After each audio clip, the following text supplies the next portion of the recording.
So welcome, everybody, to the second hour of Mind Shifters Radio. Today is Monday, December the 6th, 2021, and our call-in number is 563-999-3581, and press 1, and that puts you in the queue to talk to us. We'd love to hear your comments and questions because that makes this your show. We'll give Michael just a moment to get dialed in, and we do have a caller who is supposed to call in a little bit later. I don't see his number on the switchboard yet, so we'll be going to him as soon as he dials in. I'll invite you to go to the website, Why Again, WHYAGAIN.org, and click either the Start Here button or scroll down and hit the bullseye. They both take you to where you'll find all the tools, and it's a good place to start. And you can actually go all over the website. It's a tremendous amount of pages out there now. If you run into anything that's not working right, please give me a line at Jeanie, Jeanie, at whyagain.org, and let me know if there's anything that's not working or a link that's not working. And we're still working out a few bugs since we switched over to a different format for the website. I think it's going really well. If you haven't updated your app on your phone, the Google app has been put up. There is going to be one more change to the Dragon Klingon game, but the update to the app is in the Google Play Store. It's free, and it should just update automatically, but if it doesn't, go out and click update. The iPhone we're still working on. We don't have it complete as yet. So stay on the lookout for all of that. We're excited about all the changes that are on it. We now have the ability for you to ask questions. If you're doing the worksheets on the app and something pops up, from every page in the app, you can click on the little button that says Ask a Question and drop me a line. Ask your question. We are here to support you 5 days a week, and we want to participate with you. It seems like we have been hitting a lot of monologues, and the show is about supporting you, and we need to know what you need support in, what areas you want to cover, what questions you have. And so Michael should be getting in just any second now. And all you have to do if you're on the show and you're listening is you press 1, the little hand goes up, and we know that you want to talk. And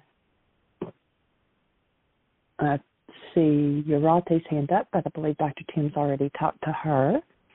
So we will just wait until Michael gets on. And Mark, I'm not sure that I've got your number. I think you're on the switchboard right now. If you would press 1, it'll throw you to the top of the phone numbers in the switchboard. There you are. Okay. So let me see if Michael's having any issues. All right. So I'm going to go ahead and turn your microphone on. Michael's dialing in. How are you doing, Mark? Oh, I'm doing great. Good to hear your voice, Jeanie, as always. Thank you. Thank you. I'm glad that you called in today. Michael and you are going to talk about the Beatitudes. And anybody who would like to have a copy of that, you can go to our website, whyagain.org, and if you click on the worksheets, or there again, like I said, the Start Here or the bullseye, the Beatitudes poster is in that list. So you can scroll down past the Reality Management Wake-Up Sheets, and then there will be the Beatitudes listed in the other worksheets. And we've got every worksheet for every workshop listed there. So you can click on the Beatitudes, and it brings up the poster. You can print it off. You can read it from the website. We also sell them on a really nice parchment-type paper. But that is what the discussion is going to be about today, and we're excited about that. I don't know if Michael's having a challenge getting in here. Let me just double-check with him. All right. All right. Well, you should be able to hear me, sweetie. I can hear you now, and Mark is already with us. I've got his microphone on. Oh, cool. Well, I had a bit of a challenge getting on, but we're here. Welcome, Mark. How do you be, sir? Oh, very well. Thank you. Great to be here with you both. Well, delighted to hear your voice. We haven't heard you on the show in a while.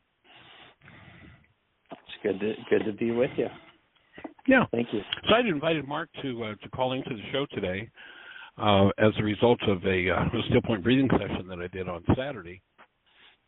And in that still point breathing session, I just had I shared a little bit, I think, on Monday about it, had a really deep experience of energetic movement within my structure. And Mark has created, he's been doing this work for several years now, and he created a Beatitudes podcast sort of thing that he had shared with me, and I had been listening to it. And during my still point session, I just had, of all the people I've worked with over the years, Mark, you just came in so powerfully, and I actually stepped out of my still point session, and at least the awareness of it, to send you a text right in the middle of it. The guidance was so strong to just share that with you. And so that's what led to us being on the show today. I had suggested that instead of us having just a private conversation, we have one that might be fruitful for the whole community to listen to, and of course to be in the archives for future access. So that's kind of why I'm here. How about you, Mark? Any thoughts to share? I would say before we I would step say into that? I would say that the Beatitudes have been a real center point for me over the last handful of years, and it's reflective, of course, in all of your work, Michael. But there was something about the conciseness of these Beatitudes that really spoke to me and helped me navigate back in 2011 to 2014 when I was navigating a mental health crisis. It was these core tools that really, kind of gave me a roadmap, a guide of where I was headed. And it was to a good place. I'm fully healthy today and everything, but there was this desire that birthed in me to do what I could to let people know, hey, these are active tools that we can bring into our lives that will help us, really move into our very best life. So it's a huge passion of mine. I love sharing it. I love talking about it. And I am by no means in what I would consider an expert in it. I'm a practical applier of it. And so I know that, there's a lot more that I can even learn. And one of the reasons we put out the Beatitudes practice was to start a conversation and to include people with perspectives, to kind of expand that. How do these really benefit our society and our families and us individually? Right. So that's what I have to say on it to start. Cool. Sweet. Well, I'm going to just read my text. And I was in a totally altered state when you just came in so powerfully, and the guidance was to share the thoughts with you. So what I had written to Mark was, a deep still point session was guided to give you a message about reforming your practice of the Beatitudes. And as we said, Mark's really been working with them. The first one is not Rūkha as just the breath. There are several translators in of the Aramaic language that translate this word Rūkha as the breath, and particularly as it relates to the Beatitudes. And in the Aramaic, it actually it's the breath as one of the eternal forces from the Creator. And when we think about the Aramaic, where the Greeks tell us that God sent out His Spirit, in Aramaic doesn't say this, it says God sent out His breath. And there are translators of the Aramaic that just translate this word as breath. And the offering what I was guided to offer to Mark was that it's Rūkha is not just the breath, but that's just one aspect of living in these eternal forces from the Creator. And that ultimately we must yield to all of the eternal forces from God, again called in Aramaic Rūkha. when we let go of the limited Greek idea, Yeshua would say it's all Greek to me, ideas brought to us by many interpreters who've not done the requisite inner work of his Aramaic words, just being about the breath, you can open literally to all of the eternal forces. These forces, when undistorted, and in the process at that point, I was shown, I could actually literally feel and for those who've been in an intensive, we teach energy field work that we've taught for several decades for returning the core antenna structure of the body, which is the bony structure of the head, the spine, the pelvis, the arms, and the legs. The bones are literally, at least my take, an antenna, and that there are energetic inclinations that come through that antenna. But when carbon-based memory holds something related to that in some form of hostility or fear, greed, grief, pain, trauma, then what happens is that we distort that message, as it were, that inclination. So the rest of the text offers these forces, when undistorted and uninhibited, move, yes, even the bones of your skull, to incline your behavior toward Rūkha's ends rather than those of the past, stored in carbon-based memory and projected into perception. And so recognizing that there are many of these eternal forces, in the first Beatitude, it's traditionally interpreted by the Greeks as you whose home, the traditional interpretation, blessed are the poor in spirit, for theirs is the kingdom of heaven. And, if we listen to Yeshua, there's a point where he talks about, the main thing is to stay connected to this eternal force that he's working to connect us with. In fact, he even says, you can deny me, but stay connected to that. And these eternal forces literally are the energetic impetus, as I understand it, towards certain behaviors. And the Greeks said we were supposed to be poor in that, which is kind of senseless in the context. But when you realize that the word maskini, which in Aramaic is home, that a fly speck on a piece of paper changes that word from home to poor. And one of the ways we know that, there'll be a lot of Western scholars say, oh, no, it was all written down in Greek first, then it was translated into Aramaic. Well, when you look at that one word and you realize that it's kind of senseless to want to be poor in that which Yeshua said his whole purpose was to connect us to, then realize in the Aramaic, the primacy of the Aramaic, that his invitation was that rather than living in the perceptual constructs of our mind, rather than living in carbon-based memory projections, that literally our home, like the place where we gather the nourishment, the impetus, the inclination toward behavior, is from these literal eternal forces from the Creator. Or in Aramaic, it's also the word Rūkha is translated as the active forces from the Creator. And that what mainly came through in that session was just to bring forward the point of there are many of these forces. It's not just the breath. And while the breath is a big key, that we want to keep the breath moving and make that a primary thing, it's also many other forces that come through this form that was designed to respond to those eternal forces. Does that fit? Does that make sense for you, Mark? Yeah, absolutely. In fact, a couple of notable things on that, and in terms of these active forces, my experience is that God's active forces do show up in a variety of different ways as we're being attuned, as you mentioned.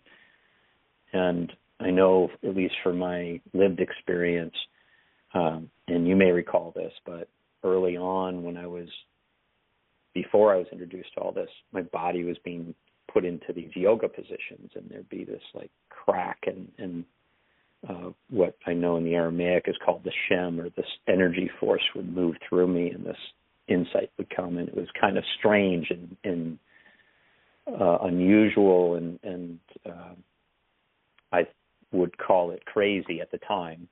Today I think it was just an adjustment that was happening after a lot of resistance. I've been in a state of significant resistance. So there was this surrender. And so the surrender into and the allowance of that movement then matured over time. And I remember one day, one of the most unique experiences when I knew I was sane. So this is 2015, and I knew I was sane, and I was telling my then 9-year-old son, Henry, stories every night. And he had asked me, hey, would you tell me a story? Would you tell me a story?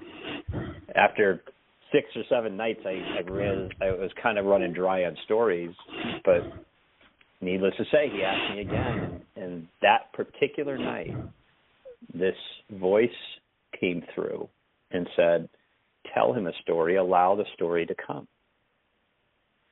And so this is another experience of what I would call the active forces of God. So what occurred was I took that breath, and then my lips began to move.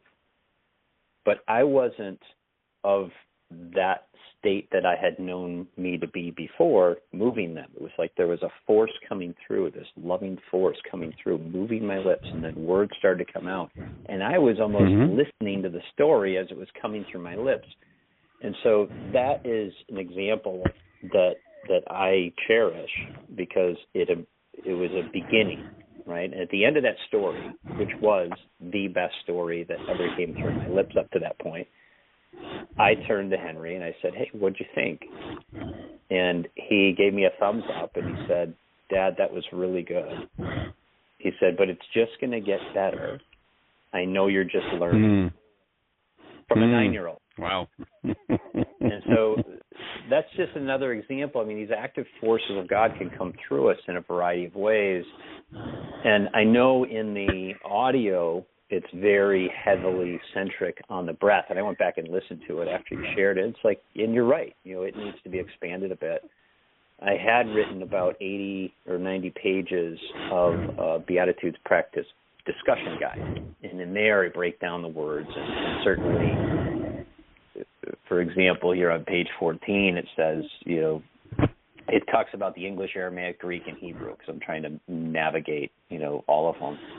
But the opening line here about this word is that it's translated as breath rather than spirit.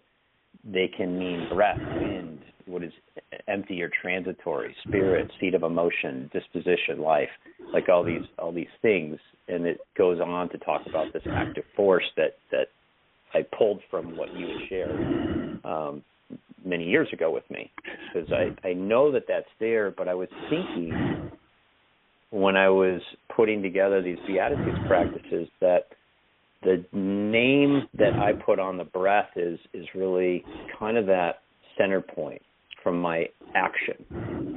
If I hold my breath, I resist these active forces coming through. And so I probably oversimplified it, and there's probably a way to mature that. Because it was years ago that I actually did those recordings, and enrich it so that it's more true to what my lived experience is as well.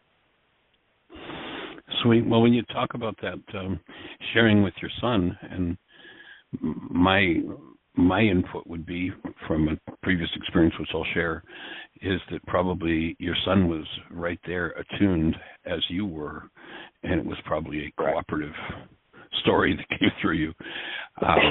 One of the most profound experiences of my life, and the first deep taste of being out of my mind and living in being, was when I caught my daughter as she was being born at home. And when her head delivered into my hands, they say a child can't focus their eyes for several days after birth. She was laser focused, looked in my eyes, and grinned at me. And that put me into a state that was I mean, I literally had no mind. It was a Friday afternoon. At 3:40 in the afternoon, we realized my wife was in labor, and at 4:40, Krista Joy delivered into my hands. We had a classroom. We lived in Atlanta at the time. I had a classroom in my home, and it was a Friday evening, and at 7 o'clock, we were starting a class with people coming from several different parts of the country, and this was back before cell phones. She doesn't like to hear me say it, but 40. She's been circling the earth for 40 years, but we didn't have cell phones, and there was one person in particular that was driving up from Miami, and I couldn't very well let him arrive at my door and say, too bad, we just had a baby, we're canceling, you can drive back to Miami. This was from Atlanta. So at 7 o'clock, newborn baby, 4:40 to 7 o'clock in my arms, walked and, greeted people at the door coming in for the class. They're like, no, she wasn't just born a couple hours ago. No, no. I said, yeah, she was. And I went down to the classroom, and the only way I've been able to describe it and see if this fits for you when you started to tell the story, it was like my mind and my lips had been buttered. I could not think a thought. There was no thought in my mind. There was no activity or action of carbon-based memory. It was just direct transmission to the point where I didn't know what I was going to say next, and I literally went and got a recorder.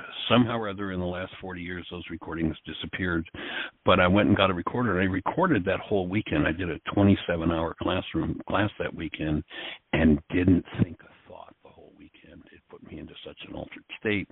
And, to me, it just ties in. And when you look at the promised result of this first beatitude, the Greeks tell us that you'll be in the kingdom of heaven. In Aramaic, Malkuta Dishmea literally means you'll be in the community of love at what was called a heavenly estate, that you'll be connected fully to the presence of active love. And I noticed that, as you were describing that opening for you, that's exactly where you were, was in that connected state, and that's exactly what this beatitude promises. And it, as you know, and beautiful story, by the way, I love that. And as you know, it develops into something that I would say becomes something more consistent. One of the things that for me, because I was coming out of, I would say I was predominantly living in my carbon-based mind, through my life in those middle years, and then had this break or this shift between 2011 and 15 that started in 2011. And then what began to occur is everything became reoriented in my life. And so after the example of sharing with Henry, I went to a business conference, and it would show up there. People would come up and were coming up to me in the conference about a dozen times saying, hey, can I talk to you? And we'd talk, and then I'd hear this voice like, hey, let them, kind of experience this. And they were experiencing it. Of course, I was too, because I was in awe. And as you know, being in that state, it's just this awe state. So I was seeing the bounce from being in that state to being, not as fully in that state. And kind of, so for, probably 18 months or so, just kind of seeing the contrast more and more and more. And some of the other Beatitudes, can help, bring light. If we wanted to talk more about some of the other ones, either today or another time, but can bring more light to the dynamics that were occurring. But it was just a continuation of, I call it a maturing of, a surrendering into allowance, and that piece of making a home in, as the Beatitude begins. One of the things that has become more clear for me in my lived experience is what that means. What does that mean to make a home in, instead of poor in spirit, but to make a home in? And it's really to release all that is in the way of those active forces coming online. And I use the word online with intention, because have had that experience. It's almost like a computer. If you had a computer that was connected to, the most pure source of content, and I know it's not, but from the internet standpoint, let's just say a computer connected to the internet and not connected. Well, if I'm connected to the internet, there's this source of lots of new insights and information and tools, et cetera, that aren't available on a computer that's not connected.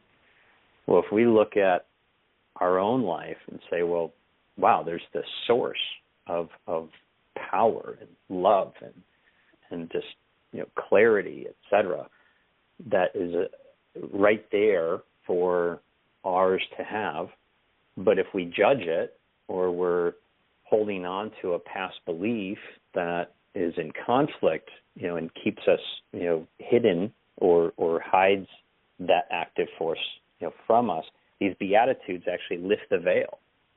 And they lift that veil and allow for this to come into our being in the way that is most effective for us.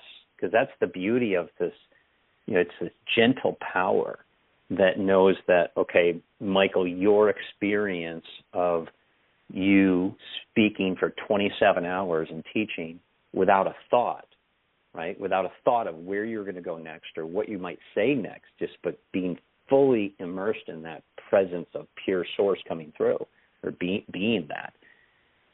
That was something that obviously has stuck with you for 40 years. And you could tell thousands more stories, I know.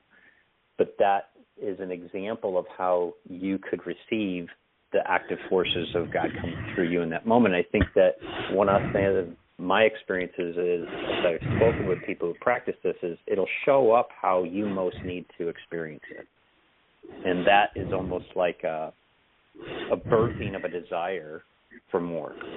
Like, this is amazing, this is incredible, this is powerful, what else? And there's a clearing that happens in those first 3 Beatitudes that get repeated to really open up to that, allow for the emotions to really move through us and be purified, through Beatitude 2, and allow for this willingness to let things be different than the way that we had perceived it. It's the love of truth challenge, right? But to let, in Beatitude 3, let go of attachment to how we think it is and allow for our life to really expand into what it is that, we're being brought to. But the first 3 Beatitudes are really clearing, and that's why the 4th Beatitude is those who hunger for this. But there's a clearing that happens that really opens the space and clears out, anything that might be an obstacle to you fully coming into the world, that second coming concept of coming fully in and allowing that Christ consciousness to fully be alive in our life. Doing the work.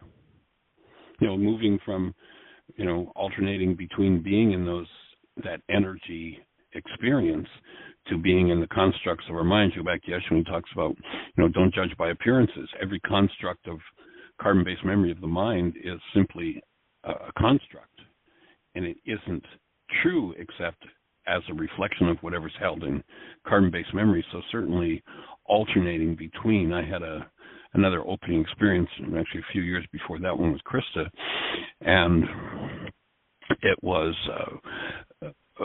just such a profound, as what I would call my ego state was trying to get my attention and come back here. Hey, look at what I've got. And it was kind of represented by my mind at that time as this playful little puppy that's got something in its mouth that it wants to attract me to. And it's like, I'm going to give this state up for that. Thank you very much. And at that point, it was about a year, issues in my life, relationship issues and that sort of things. It was about a year before any of those issues I kind of fell back into some of them and realized that was the next layer of work that I needed to do. But definitely stepping into healing crisis and processing through it, it's like, which voice are we going to listen to? And that physiologically our structure, if I go back to my early electronics work, the shape of an antenna determines the frequency it receives. And I made reference in that note to you. It was really in the forefront at that point that literally the movement of the antenna, which is the core of it. You think about how complex the bones of the cranium are, the connection into the spine, and people think that the baby's soft spot, once it hardens, that the baby's head is fixed, but actually we have a continuously self-adjusting antenna system. Your head, my head, your whole structure is in a state of continuous motion driven by these eternal forces.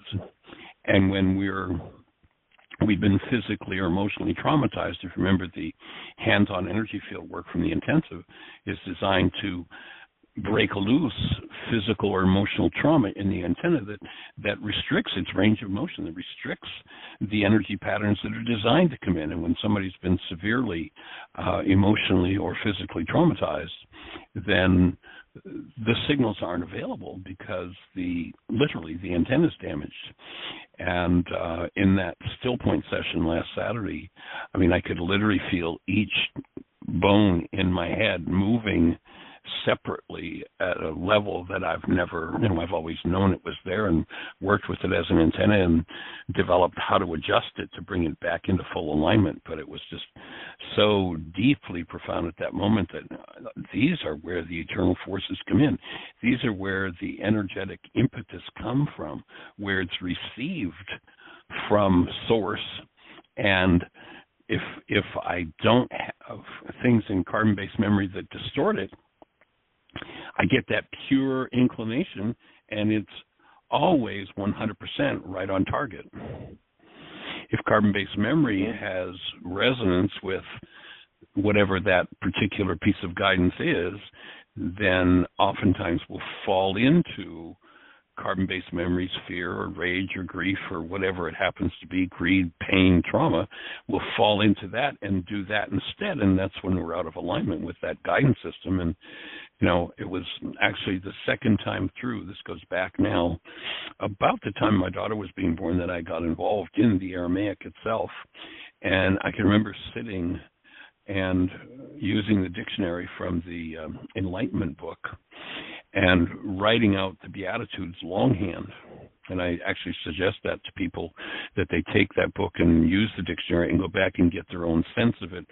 But it was, in my world, the training that my carbon-based memory had was, well, the Beatitudes are, a nice philosophy from Yeshua. Well, what I got the second time, I was literally writing it longhand and going back and forth. And at that point, my partner in creating Laws of Living back at that time, Dan McDougald, and I'd go back and forth with him on definitions. And we'd have an hour-long conversation around the simple refinement of one word.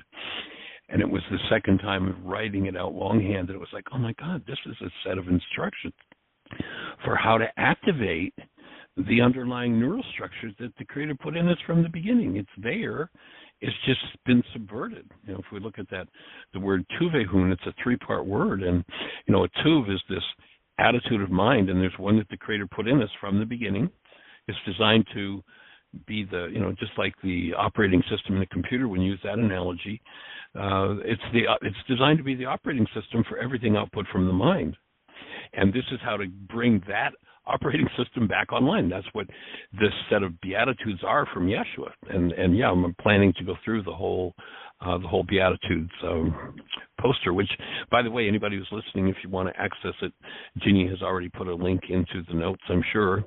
And so if you go to whyagain.org, and there's a picture of a microphone on the homepage, scroll down, hit that, drill down, and you'll find the notes for today, and there'll be a link to the Beatitudes poster, which you can also print off just straight out from our website if you go to whyagain.org. But yeah, it's a set of full instructions, and speaks about the work that's going to need to be done. Absolutely. I wanted to build on that. I love the work that you and Dan and your teams have done over the years to bring this out, and I've not just me, but so many have been the beneficiaries of that. And as I was exploring and navigating, okay, why are these things happening in my healing process? Because I was, of course, I knew the material from the Why Again workshop and had been doing the worksheets, et cetera. And around the time when this was really coming online for me to investigate, you had suggested the same thing, like, hey, write it out, the definitions, and it was very helpful. Right. But I also had that's a powerful exercise, isn't it? It's incredibly powerful because it does add depth, and meaning. And one of your other students, Dale Allen Hoffman, did a lot with the Beatitudes, and his work, I looked into, and he's done a remarkable job. And then J.M., who wrote Way of Mastery, has done a remarkable job. Right. And so I had the benefit of, and I think it's Douglas Klotz or something had done stuff. I didn't study his as much, but Neil, I was really drawn to look at J.M., Dale, and your interpretations, kind of bring them together for me to see, like, okay, why are they using this a little bit differently, or is it the same? And I'll tell you what, once I went through that and got to a clear point, that's what launched the Beatitudes practice. And once I then did the audio part, I started writing this book to kind of get to a deeper understanding. And it was in the writing of the book where I was looking at the Greek and the Aramaic and the English and the Hebrew and stuff, and I realized, it's not that it's wrong, right? It's not, because for a long time, by the way, I used to think, oh my gosh, who is the idiot who wrote down blessed are the poor in spirit, for there's the kingdom of heaven, because it seemed like Greek to me. But one of the things that you said is like, hey, they got one letter wrong, right? So instead of home, they used poor. But when we look at the combination and the true understanding upon reflection, it's like, okay, I could see it in some of these other translations, but it wasn't a complete picture. It was almost like what you pointed out with me with the whole emphasis on the breath rather than the active forces. It was not that it was wrong. It was just incomplete in terms of the full breadth of what could be expressed. And that's how I started to look back and like, okay, it's not that these guys were translators were the idiots that I made them out to be. They were just going through the lens of the perceptual worldview that they had at the time when they were doing the translation, and they either missed it, assuming they didn't do it intentionally, that they missed it from the completion of it, the fullness of it, the breadth of it. And what a great time in our history to have more clarity on these Beatitudes practice become available to every person on the planet, because it's needed now more than ever. It's always been there, right? It's been right in front of our face, but at least for me, I don't know about you, but prior to really tapping into this Aramaic view, it was very tough to gain any kind of value out of these Beatitudes. As from a humility standpoint, a lot of people have studied this and have put a lot of work out there, a lot of pastors and priests and people who've studied Scripture, and they've had their own interpretations of these, but I've never heard it as a practice prior to this work. Too, and it's not. You go back again to Yeshua, and he says, first of all, in order for his work to be useful to you, you've got to have the eyes to see and the ears to hear. For he who having eyes does not see, and he who having ears does not perceive. In other words, our perceptual constructs can't reflect anything other than what's in them. And so, if we don't have the brain cells for what that reflect the brain cells he was working from, then we can't even tap into what was being said. There's an interesting line. There's a movie out there. It's kind of a violent movie, not very kind, but it's called The Accountant, and it's pretty powerful. But there's a song at the end of it. The thing that impressed me when I heard this, it was like, wow. And the song, the key line in the song at the end of that movie was, "You can't read a book that you haven't written." And that's why I suggest to virtually everybody who's interested in Beatitudes that they write it out, because you've got to write it. You've got to develop the brain cells individually before carbon-based memory can serve it up as a perceptual construct. Otherwise, the perceptual construct's going to be off base. And then if you look at, the poster, I assume you've got a copy of the Beatitudes poster, and at the bottom of it, we talk about the greatest and second commandment, and that the instruction there was one of, you've got to have this gateway open in the frontal lobes of the brain that opens a pathway for human life to come into our human form. Rakhma. Well, and I think that, I apologize if I had just interrupted you. Go ahead. No, go for it. Well, you just hit on something that's really, really key. So when someone starts to open up to this practice, there's you may have experiences that are unique. Listen to Michael's story and my story of my son and Michael's, teaching after the birth of his daughter. And again, those are just a couple of thousands of stories we both could tell, but there's a surrender into letting things come forth through you in the adjustment process. I remember one time I was sitting in my bed and my hand moved off of my lap and grabbed a particular book, and I was watching it happen. And it's like, that's interesting. Now this was after I'd already had the yoga experiences where my body was put in the yoga position, so it wasn't that unusual for me, but for most people listening, it's probably kind of unusual. So, but that was part of what needed to happen in that particular moment, and it was just a witnessing. And I often have shared with people that imagine that, and I use my fist just as a symbol. Imagine that the fist represents the core of our being for a moment, and that in that core of our being is that pure essence of that life force, that is keeping us alive. That's animating us, if you will. And then we create these walls and blocks and layers, as everybody listening knows from this work, that we kind of create this outer mask. Well, the outer mask might have a perceptual idea that it is something that's real. And so in the process of going through the Beatitudes, there's a dissolution or dismantling of the outer mask, and that can feel kind of unusual, changing from scary perhaps to holy, if you will, would be to say, hey, it's okay for the outer mask to fall away. It's okay for it to integrate back into the full expression of the life force that's in me. Well, if I'm keeping alive that mask, even if it's unconscious, right?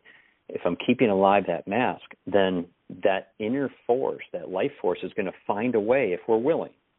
And one of the things that we hear in the Beatitudes is it does bring online. It's a practice that activates these life forces coming online, and then there's so much more that comes with the other. We break it down into 10 Beatitudes, and if we can look at the idea that, okay, if that life force was, in my experience with the hand moving, was saying, okay, and it was right after a prayer, by the way. I said, hey, God, if there's a way to heal this, show me the way. I'm yours.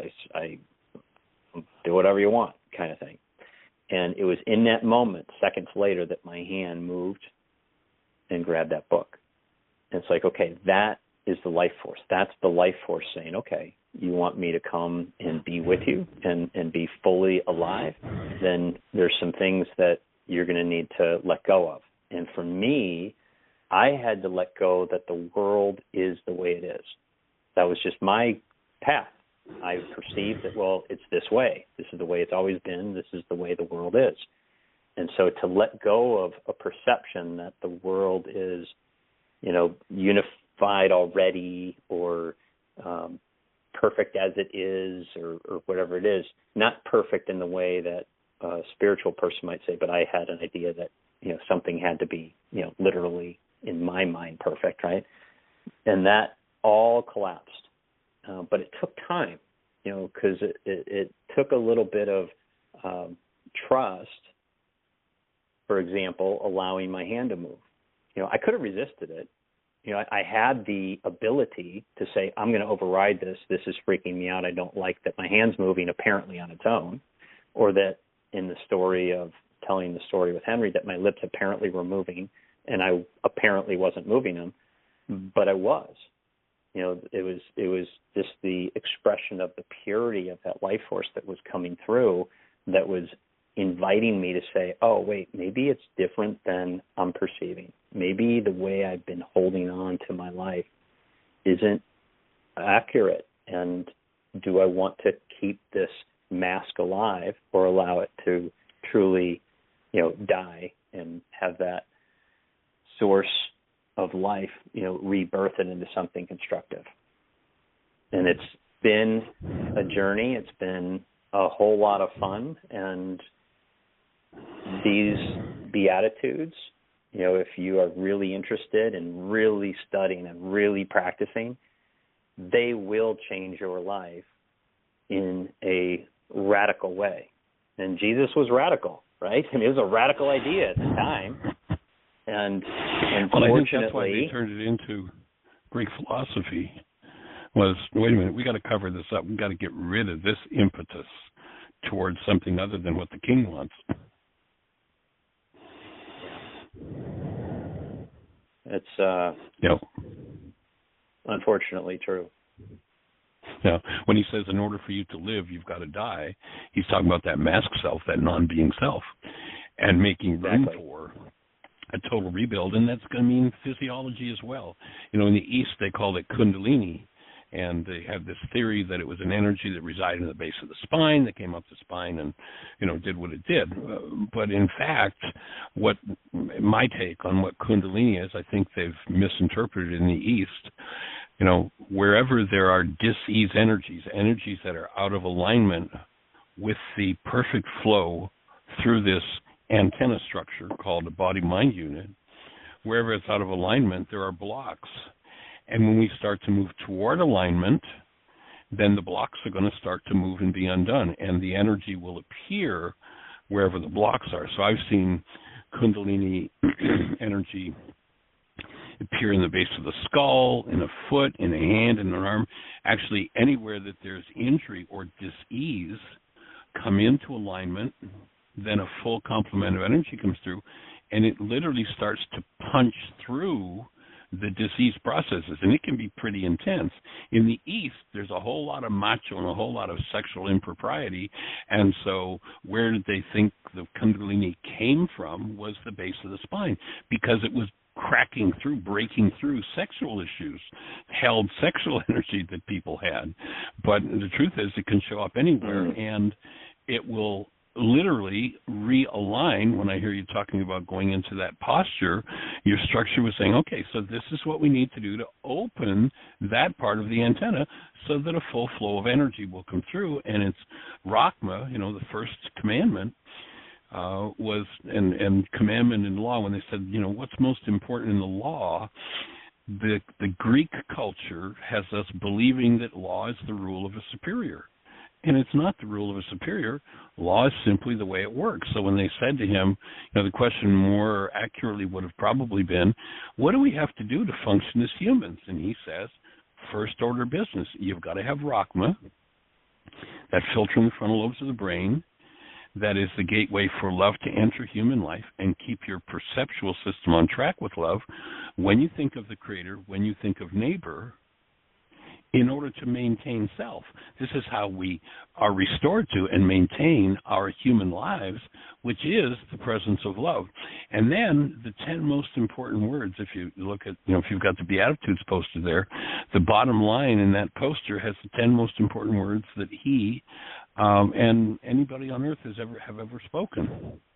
And what it says is, upon these 2 commandments hang the law and its prophets.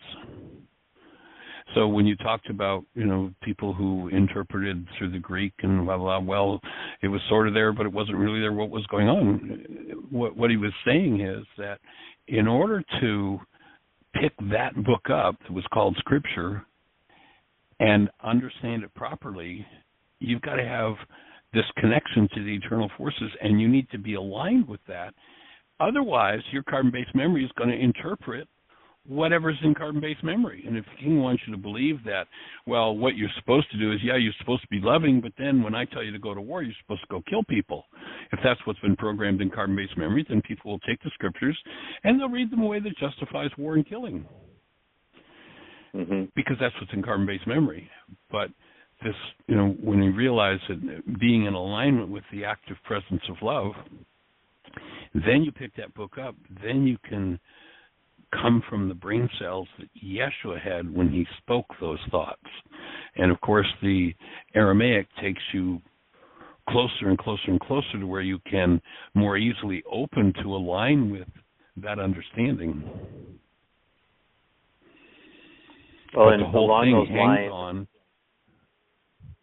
I was just going to say, the whole thing hangs on, literally, is the active presence of love, the predominant resonant energy that's alive in you. If it is, then you're going to be on track with what's in that book, and if not, you're going to project into it whatever's in carbon-based memory.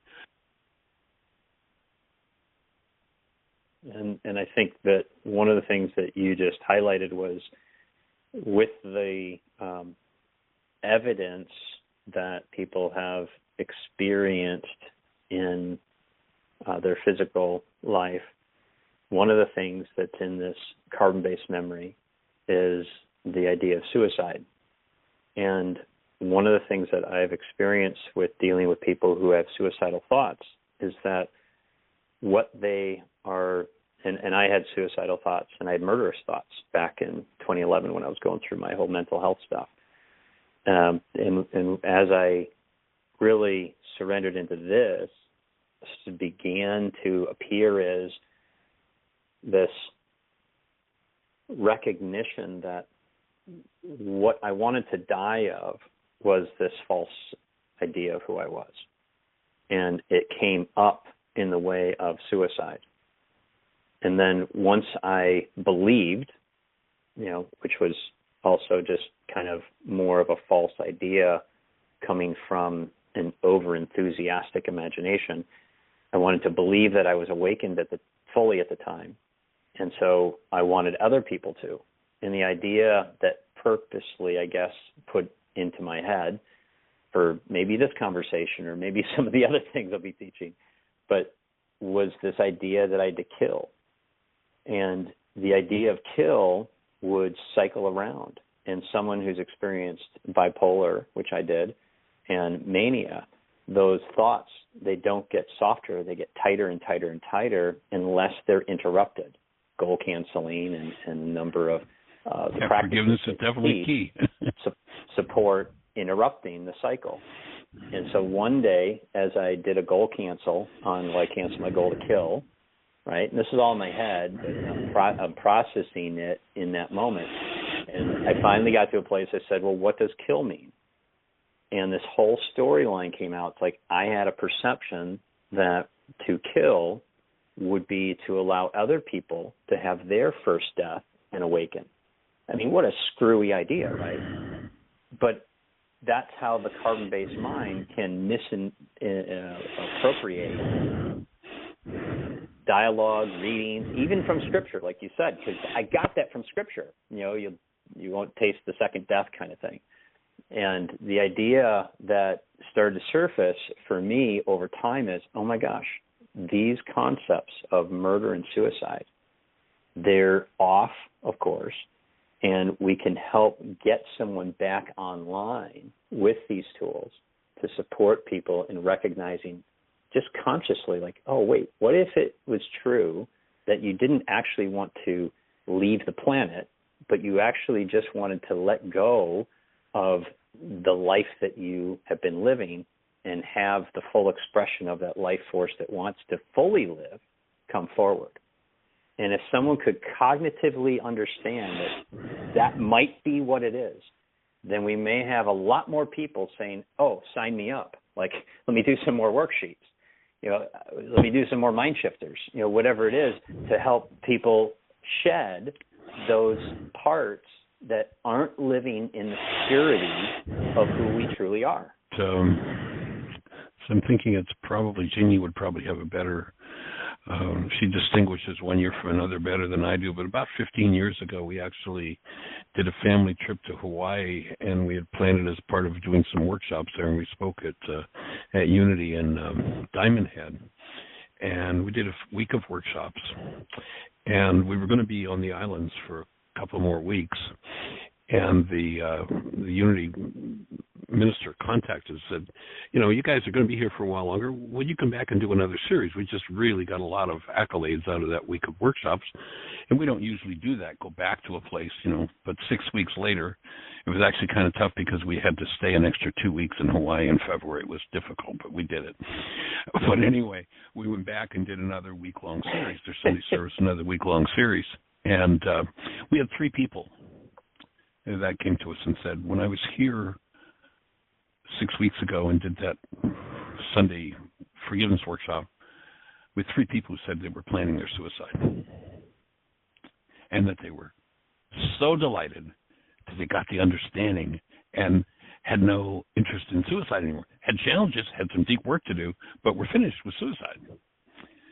So it's powerful when people get a hold of the tools and start to shift that carbon-based memory. And to me, just having the information, the knowledge that hostility and fear always is an indicator. It's like the warning signal from the creator. The carbon-based memory is offline, off base, and needs correction, needs healing. And that, to listen to anything it has to say is just a gross error, and we need to get back in alignment with human life, the restoration of love, so that whatever's in carbon-based memory, if it's so far off base as to be that destructive, that energy can be transmuted or forgiven, can be removed from the structure. And going back through, we're talking about dealing with and healing generations and generations and generations of those kinds of dynamics. We did an online codependence to interdependence communication practicum back a few months ago, and there's a young lady who's probably out there listening on the show right now, Magda, who in that intensive, she was dealing with some heart issues and was actually going into the hospital, and her assignment was to ask her generations about issues of the heart. And when she shared in the intensive what been between her and her deceased grandfather as a result of a mind shifter around the issues of the heart and the generations, and then she called in the show. I'll send you a link to that show. It was about 20 or 25 minutes, but such a profound, and second time I heard it was when she called into the show and shared it, but left me in tears as she dealt with a grandfather who had come over from Europe and was, ostensibly coming to the land of milk and honey and streets paved in gold, and found himself having to dig a hole in the ground for his family to have a hovel to live in, and the terror of, were they going to have enough to eat, the crops, were they going to come in, and his abuse of his wife and his children. And it's such a powerful piece of work to open and be able to go to those generational patterns and heal them. Just, monumental.